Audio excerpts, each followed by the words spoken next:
Friday night sermon for August 7th, 2020, a stiff-necked people. This week's Torah portion, Ekev, continues Moses' second discourse to this new generation of Israelites that will now possess the land. He exhorts them to be true and faithful to God, His commandments, and the covenant. He reviews how the previous generation had contended with God and complained numerous times after God had sustained them with water, food, and shelter, and had given them His Torah. Moses warns them that they are a stiff-necked people, Am Kashe Oraf. While they saw God's wonders and miracles with their own eyes, they still questioned Him and disobeyed Him on many occasions. The phrase stiff-necked people has been used many times to describe our people, referring to our stubbornness to accept what is. While the connotation is a negative, consider that this can be seen as merely a character trait with both positive and negative connotations. Even though there are many commentators that take our people to task for being a stiff-necked people, there are those that will state that there are some positive aspects as well. As a stiff-necked people, we are stubborn, unyielding, and, most of all, contentious. We complained about just about everything. We strived with God when He gave us water, bread, and meat.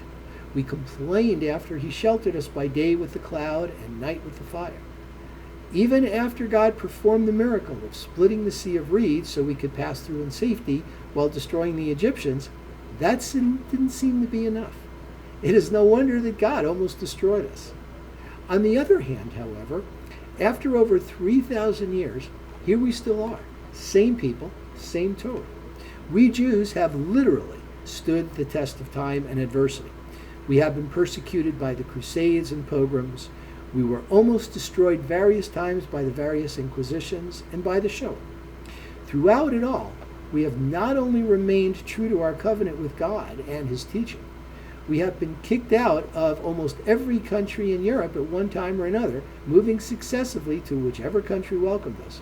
Oftentimes while we were there, we thrived. No sooner did we settle into a new place than we got busy setting up our community.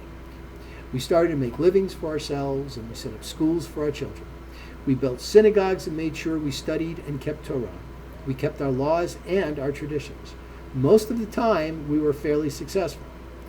Over the last 2,000 years that we have been in exile, we've remained Jews under the most horrific and stringent conditions.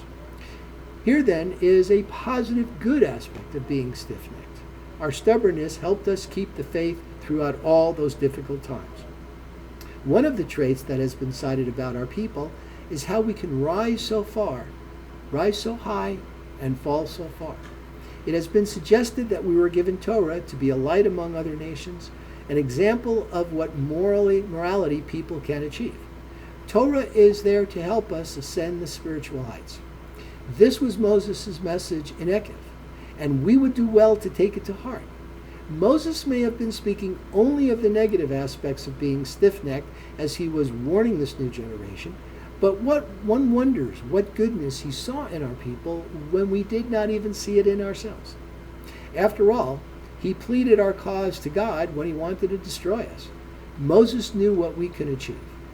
During his final discourses, Moses did his best to lay out the positive and negative aspects of who we are and how we've behaved. Moses seemed to know more than anyone to what heights we can climb. We just have to make sure we remain stiff-necked to our principles in Torah while being the best we can be.